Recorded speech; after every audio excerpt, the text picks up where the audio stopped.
Dear students, today in this video, I shall be explaining the first poetry of HS second year harmony book Ozymandias of Egypt. So আজি যিটো video' বনাই আছোঁ সেই ভিডিঅ'টোত অজিমাণ্ডিয়াছ of ইজিপ্তৰ যিটো কবিতা আছে সেই কবিতাৰ বিষয়ে আজি আলোচনা কৰিবলৈ গৈ আছোঁ।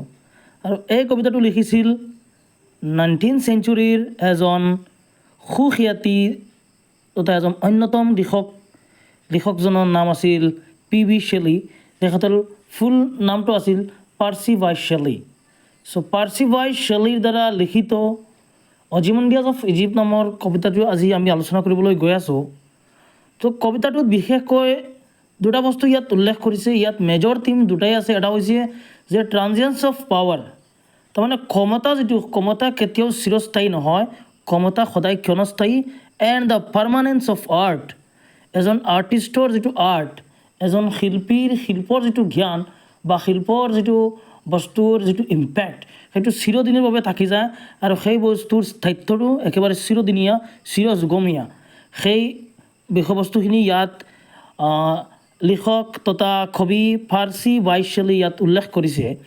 তো পাৰ্চি ভাইচ শেলী ইংলিছ লিটাৰেচাৰত যথেষ্ট তেখেতৰ অৰিহণা যোগাইছে, যথেষ্ট। He had left N excellent contribution towards the English literature.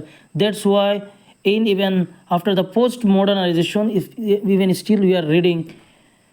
So ইয়াত কৈছে যে অজিমাণ্ডিয়াছ অফ ইজিপ্ট। অজিমাণ্ডিয়াছ অফ ইজিপ্ট এখন জাগা আছিল আৰু তাৰ এজন খুব ব্ৰুটেল তথা ক্ৰুৱেল তথা এৰোগেণ্ট এজন ৰজা আছিল। সেই ৰজাজনৰ নাম আছিল অজিমাণ্ডিয়াছ। তো তেখেত এজন খুব দাম্ভিক অহংকাৰী। তেখেতৰ নিজৰ পাৱাৰক লৈ সদায় তেখেতে কি কৰিছিল, গৰ্ব কৰিছিল, অহংকাৰ কৰিছিল। এই কথাখিনি ইয়াত আৰু পিছত কি হৈছিল।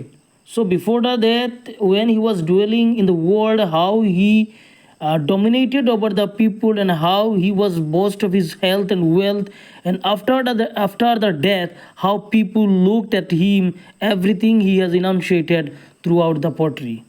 So ইয়াত তেখেতে কৈছে যে I met A traveller from N antique land.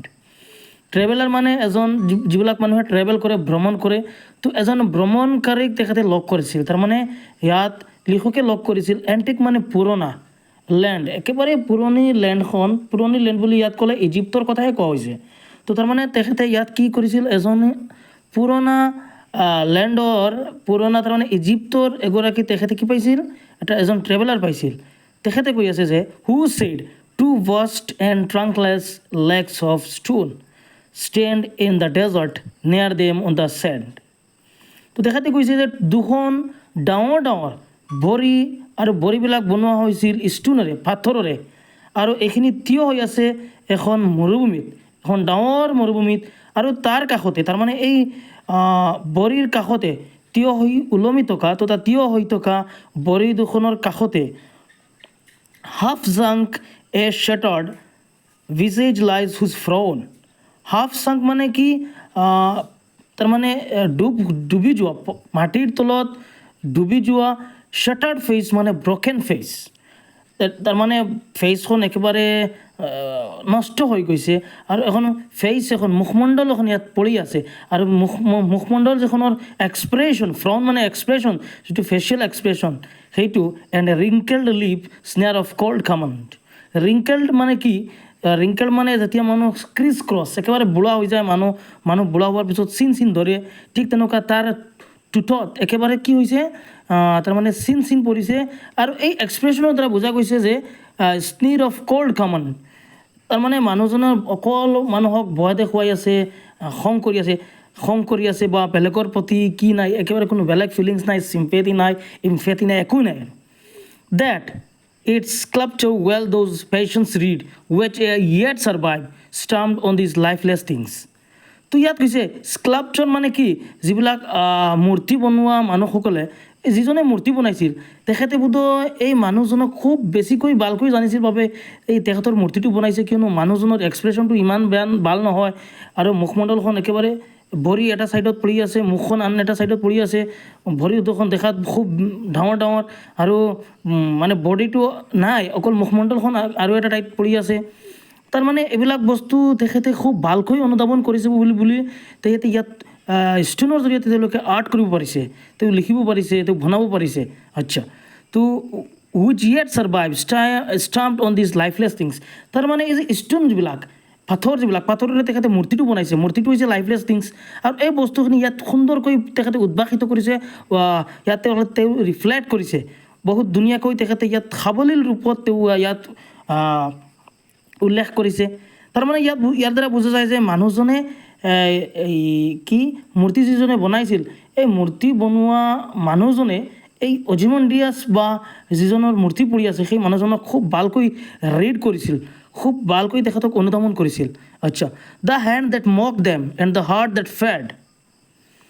তাৰমানে দ্য হেণ্ড মানে কি, এই যিজন মানুহে আৰ্টিষ্টৰ বা স্কাল্পটৰৰ যি হাত আছিল, তাৰমানে মূৰ্তি বনোৱা যিজন ব্যক্তি আছিল, তেখেতৰ হাতখনে এই মানুহজনক মানে ইমান ব্যংগাত্মক ৰূপত তেওঁক মানে বনাইছে, সজাইছে। আৰু এনেকুৱা লাগিছে মানুহজন একেবাৰে হাৰ্ট ডেট ফেড, তাৰমানে হাৰ্টেই নাছিল, অকল হাৰ্টলেছ মানুহ আছিল। একেবাৰে মানুহজনৰ মানে কি কয় এইটো, হৃদয় বস্তুটো নায়েই, একেবাৰে একো নাছিল। And on the pedestal this words appear.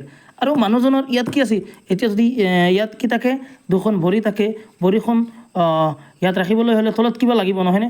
এই পেডেষ্টেল যিটো মূৰ্তিৰ তলত বা মূৰ্তি থিয় হৈ থকা যিটো তলৰ যিখিনি অংশ, এই অংশখিনিক তেখেতে ইয়াত কেইটামান শব্দ দেখিছে যে my name is Ozymandias, king of kings, look on my works, ye mighty and ডেছপেয়াৰ।